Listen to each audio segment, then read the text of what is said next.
All right, people, let's move out. Raiders, I want a full sweep. Kilo protocol.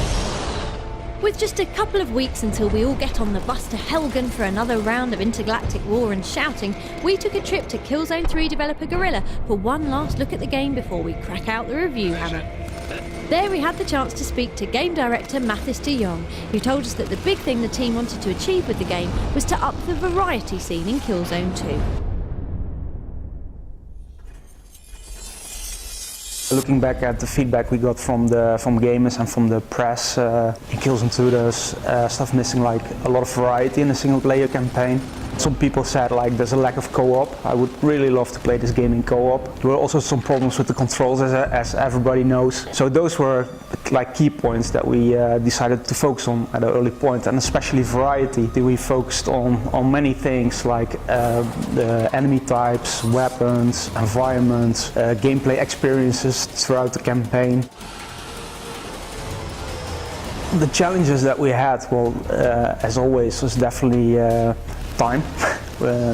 We had to develop this game in less time with less people than any of our previous games, especially Killzone 2, because that was quite a big team and took us quite some years to finish. That made the project really challenging because we had less time and less people, but the game was much bigger than anything we've done before. You work double weeks basically.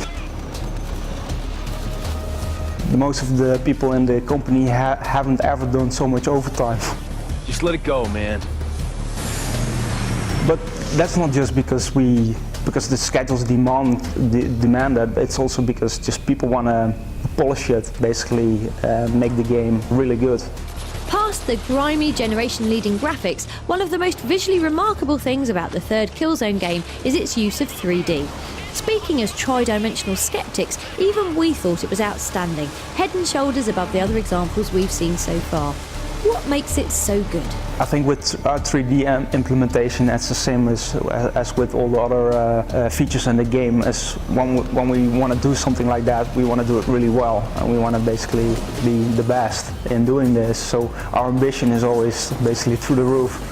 You have your order, Sergeant. This is not a discussion.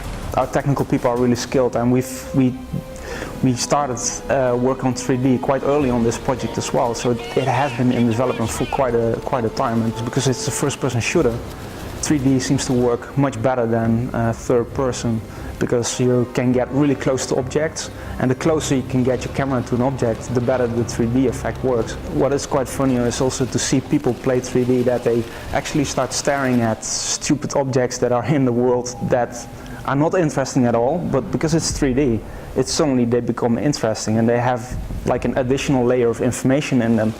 With the likes of Mass Effect 2 and Dead Space 2 also hitting PS3 in recent weeks, sci-fi is enjoying quite the hot streak.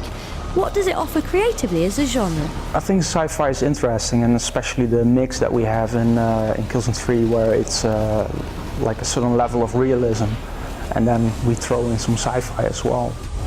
Because it's different than what we see daily on TV, and there's a lot of shooters that use the Second World War setting, or First World War, Vietnam. I think people are getting a little bit bored by those settings, and they want to have new experience. They want to see new enemies, new worlds. They want to travel basically, but maybe not too far, and not too weird, and not too alien.